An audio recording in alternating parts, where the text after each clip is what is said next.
21 janari. 21 janari është ngjarja më e rëndë dhe e njolla më e zezë pas Gërdecit. Më 21 janar, qeveria Berisha vrau 4 qytetarë të pafajshëm dhe plagosi me 10 të tjerë. Në fillim Berisha tha se protestuesit kishin vrarë njëri tjetrin, më pas pranoi vrasjet, por tha se garda kishte zbatuar ligjin pasi demonstruesit ishin vrarë brenda rrethimit. Kur u vërtetua se protestuesit ishin vrarë jashtë rrethimit, Berisha sajoi puçin e shtetit dhe ngriti një komision hetimor. Pashtu, Berisha nuk lejoi as zbatimin e urdhrit të prokurorisë për arrestimin e komandës së gardës. Refuzimi i Berishës për të dorëzuar komandantët shokoi ndërkombëtarët. Zhdukja e pamjeve filmike u vërtetua edhe nga FBI. Më pas Berisha hodhi në koshin e plerave ekspertizën e FBI-s për vrasjet. Sot nuk ka asnjë të dënuar për këtë çështje. Gërdeci është krijimi më i madh njerëzor dhe ekonomik i familjes Berisha. Tragjedia e Gërdecit është orkestruar në mënyrë të drejtë për drejtë nga familja Berisha, një biznes fitimprurës për kompaninë Alba Demil dhe SAC, por që nga shpërthimi i Gërdecit humbën jetën 26 persona, mes tyre dhe baxhanaku i kryeministrit. U plagosën mbi 300 vet dhe u dëmtuan mbi 4000 prona.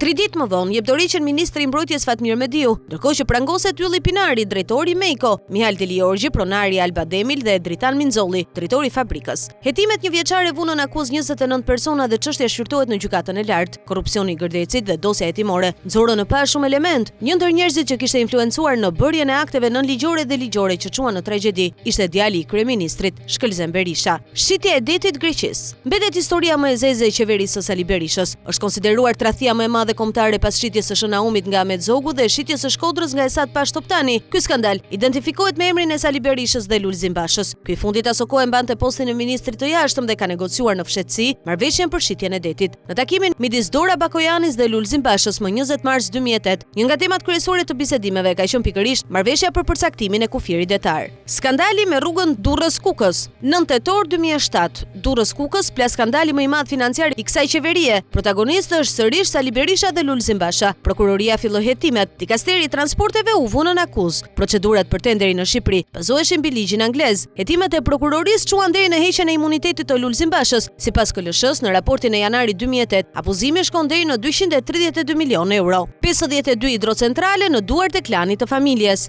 Gjatë 8 viteve në pushtet, mazhoranca e djathtë ka dhënë 100 leje për ndërtimin e rreth 400 hidrocentraleve të përmasave të ndryshme. Licencat për ndërtimin e hidrocentraleve i kanë marrë kryesisht kunetrit e ministrave, burrat e deputetëve, njerëz pranë familjes kryeministrore dhe sekser anonim. Njerëzit e pushtetit kanë marrë 52 hidrocentrale. Trafiku i armëve. 18 korrik 2007. Bllokuan nga Turqia 60 kontejner me armë të nisura nga Shqipëria në drejtim të Armenisë. Tregtia e armëve shkaktoi një super skandal diplomatik kur Azerbajxhani menjëherë dërgoi letër konferencës islamike për penalizimin e Tiranës zyrtare. Armenia në këtë kohë ishte në konflikt të hapur me Azerbajxhanin. Baku e konsideroi aktin e Shqipërisë si një akt kundër Azerbajxhanit. Tregtia u krye nga ndërmarrja me ICO. Lejimi i Lazaratit. Sali Berisha ka planuar se vendimi për të lejuar kultivimin e drogës në Lazarat ka qenë politik. Në këtë akt kriminal, Sali Berisha ka përfshirë edhe të gjithë ish-ministrat e brendshëm që nga Lulzim Basha, Bujar Nishani dhe Flamur Noka. 9 vendime për Samir Manen. Qeveria e Sali Berishës mund të konsiderohet si një satelit i biznesmenit të njohur Samir Mane. Kjo qeveri ka marrë të paktën 9 vendime për interesat të Samir Manes. Ky njeri shfaqet kudo, tek minierat, plazhet, borxhet, elektroshtëpiaket, supermarketet, qendra tregtare, ndërtimi i pallateve, tendrat e autobusëve, ngjyrosja e naftës, pullat fiskale e tjerë. Thua se nuk ka mbetur tjetër për t'i ofruar shërbime shtetit shqiptar. 20 ligje klienteliste.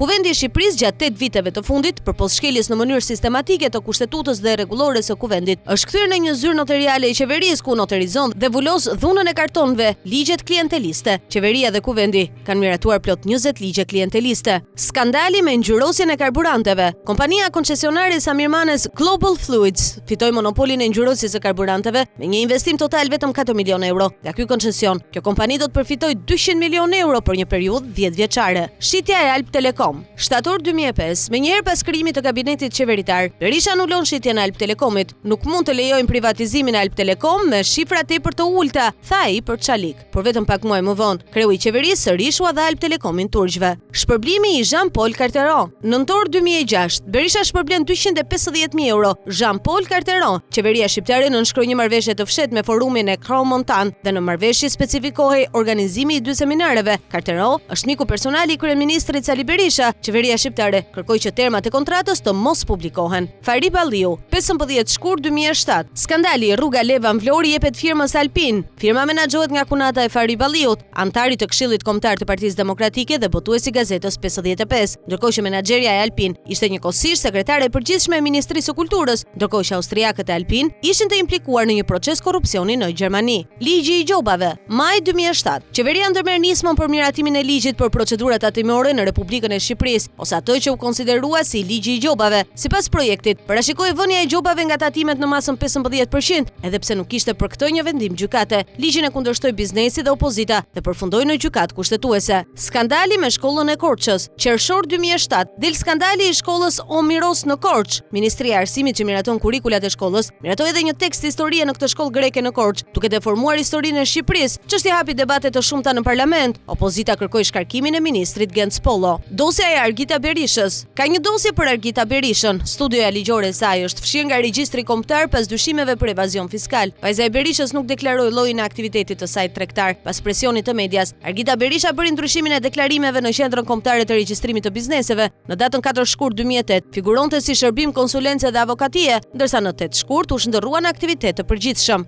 Skandali i Meikos. 28 mars 2008, publikohet artikulli i New York Times për armë të skaduara nga Shqipëria drejt Afganistanit. Meiko e përfshirë në trafik. Ylli Pinari, drejtori Meiko, kontaktoi me Efraim Diverolin, pronari i AEU, i cili kishte fituar kontratë nga Pentagoni për të pajisur me armë ushtrinë afgane nëpërmjet një prej njerëzve të listës së zezë së SBA, Henry Tomei, nëpërmjet firmës Evdin. Zhdukja e Kosta Trebickës. 13 shtator 2008. Humbi jetën në rrethana misterioze aksidenti ish biznesmeni Kosta Trebicka, i pari biznesmen që denoncoi aferën korruptive të gërdecit dhe trafikut të armëve nga Shqipëria drejt Afganistanit. Hetimet e prokurorisë dhe konkluzionit të një eksperti amerikan nxorën se vdekja e tij në një fshat të Korçës ishte aksidentale, edhe pse në opinion ky mendim nuk gjeti vend. Më pas emri i tij u përdor në luftë politike nga të dy palët. Damir Fazlić. Skandali me pronat dhe Argita. 5 tetor 2008, prangoset në Sarajev Damir Fazlić. Në Shqipëri kishte krijuar firmën SRF Developments me administrator Erion Isufin, kunatin e Lulzim Bashës. Pas zgjedhjeve 2005, regjistroi në QKR 3 firma, ndërkohë që te kompania Rompetrol kishte punësuar mbesën e Sali Berishës, Shpresa Breçani. U verifikua blerja e tokave në Porto Romano para se kryeministri Berisha ta deklaronte këtë si një park industrial. U akuzua edhe për ndërhyrje në blerjen e energjisë për llogaritë të Shqipërisë nga Rudnap. Ortakja e Argita Berishës, Flutura Kola, i bleu Fazliçit një kompani në vlerën e 1.7 milion eurove për firmën Crown Acquisitions. Lidhjet me Fazlić. 12 maj 2009, vajza e kryeministrit Berisha, Argita Maltezi, ka ndërhyrë në institucionet shtetërore për miratimin e lejes së ndërtimit të një parku energjetik në tokat që kishte bler pak kohë më parë miku i familjes Damir Fazlić. Në emailët konfidenciale të Argita Maltezit dhe shtetasit arab Zafar Ansar për shitjen e tokave të Damir Fazlić, është diskutuar edhe ndërhyrja e saj në disa institucione. Madje ka qenë vetë vajza e kryeministrit ajo që ka premtuar të ndërhyjë në korporatën energjetike shqiptare për të marrë lejen prej saj. Skandali me plazhin e Gjeneralëve. 29 janar 2009. Skandali me pronat për herë të parë. Emri kryetarit të grupit parlamentar të PD Astrid Patozi në skandalin e plazhit të Gjeneralëve.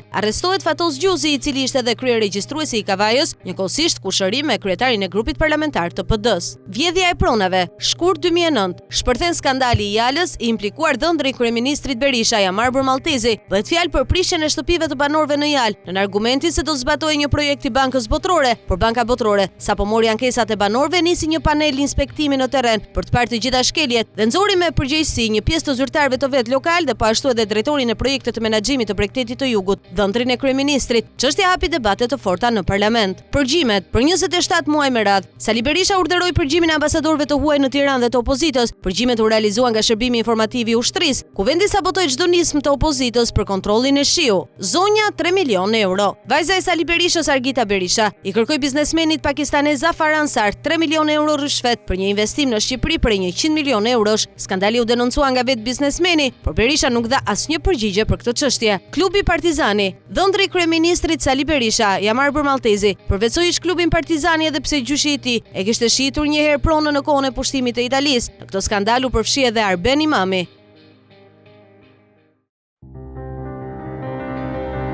Pamfleti është një platformë mediatike analitike që u lind si domosdoshmëri një tribune pa kompromis, si një zë i fuqishëm në luftën pa ekuivok ndaj krimit dhe korrupsionit politik në Shqipëri.